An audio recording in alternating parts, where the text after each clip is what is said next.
रामचरितमानस में भगवान श्री राम के चरित्र का चित्रण जितने प्रभावशाली तरीके से किया गया है, उतने ही प्रभावशाली तरीके से भगवान राम के माध्यम से जीवन को जीने का तरीका भी बताया गया है। रामचरितमानस में मनुष्य को बताया गया है कि वह जीवन को सफल और सुखी बनाना चाहता है तो राम को भजने के साथ सांसारिक व्यवहार का भी ध्यान रखे। यदि आपको भी किसी तरह का कोई संकट या चिंता सता रही है तो आप रामचरितमानस की ये चौपाइयों का सहारा ले सकते हैं। आज हम आपको बताते हैं वो चौपाइयाँ जिनसे आपका जीवन सफल होगा और सुखी होगा। पहला श्लोक है, नाथ देव कर कवन भरोसा, सोशय सिंधु करई मन रोसा, कादर मन कहु एक अधारा, देव देव आलसी पुकारा। रामचरितमानस में यह चौपाई उस समय को बताती है जब श्री राम भगवान सागर पार करने के लिए सागर से रास्ता मांगने के लिए ध्यान कर रहे थे। तब लक्ष्मण जी ने भगवान राम को उनकी शक्तियाँ याद दिलाई और कहा, भगवान आप इतने शक्तिशाली बलशाली हो, एक बाण से पूरा समुद्र सुखा सकते हो, फिर सागर से इतनी प्रार्थना क्यों? तब भगवान श्री राम जानते थे, लेकिन उन्होंने शक्ति से पहले शांति से परिस्थितियों को हल करने की कोशिश की और बताया कि शक्तिशाली को संयमित होना बेहद जरूरी है। आप अपने भरोसे पर काम कीजिए, ईश्वर स्वयं आपकी सहायता करेंगे। इसी तरह दूसरी चौपाई है, बोले बिहसी महेश तबे, ज्ञान मूड न कोई, जही जस रघुपति करई जब, सो तस तेहि क्षण होई। रामचरितमानस के बालकांड में भगवान विष्णु के अवतार का कारण और भगवान की लीला का उद्देश्य समझाते हुए यह भगवान शिव कहते हैं कि कोई भी इस भ्रम में न रहे कि वह सर्वज्ञानी है या कोई हमेशा मूर्ख ही रहेगा। भगवान की जब जैसी इच्छा होती है तब वह प्रत्येक प्राणी को वैसा बना देता है। इसलिए कभी भी किसी चीज़ का अहंकार नहीं करना चाहिए और जो अहंकार करते हैं वह समाज में कभी आगे नहीं बढ़ते हैं। अगली चौपाई है, काम क्रोध मद लोभ सब, नाथ नरक के पंथ, सब परिहरि रघुबरहि, भजऊ भजई जेहि संत। विभीषण जी रावण को पाप के रास्ते पर आगे बढ़ने से रोकने के लिए समझाते हैं और कहते हैं, काम क्रोध अहंकार लोभ सब नरक के रास्ते ले जाने वाले हैं। काम के वश में होकर आपने जो देवी सीता का हरण किया है और आपको जिस बल का अहंकार है वह आपके विनाश का कारण बनेगा। जिस प्रकार साधु लोग सब कुछ त्याग कर भगवान का नाम जपते हैं, आप भी राम के हो जाइए। मनुष्य को भी इस लोक में और परलोक में सुख शांति और उन्नति के लिए इन पापों की ओर ले जाने वाले तत्वों से बचना चाहिए। जैन मित्र दुख होई दुखारी, तिहि बिलोकत पातक भारी, निज दुख गिरी सम रज करी जाना, मित्र दुख रज मेरु समाना।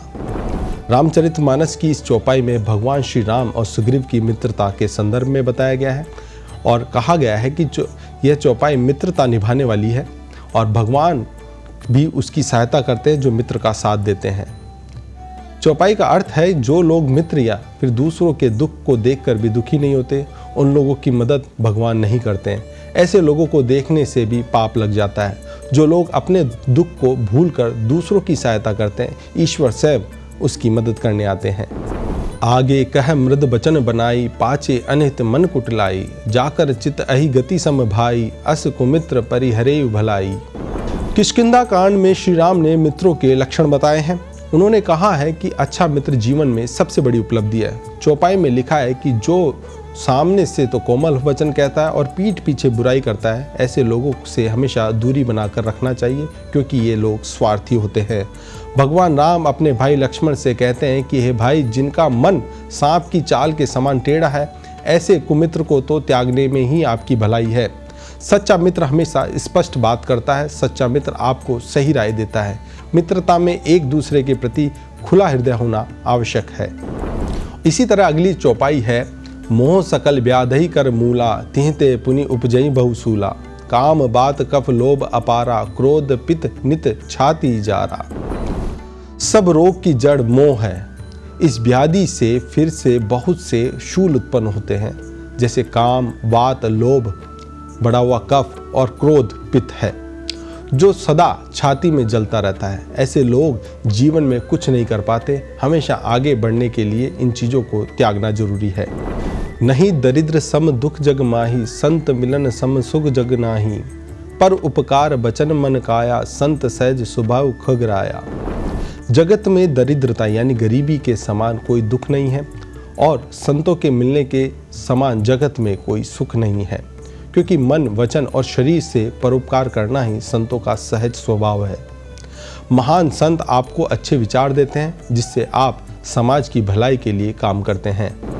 भगवान श्री राम अगली चौपाई में कहते हैं, सुनो भरत भावी प्रबल, बिलखि कहूँ मुनिनाथ, हानि लाभ जीवन मरण, यश अपयश विधि हाथ। यानी भले ही लाभ हानि जीवन मरण ईश्वर के हाथ में हो, लेकिन हानि के बाद हम हार मानकर बैठे नहीं, ये हमारे हाथ में है।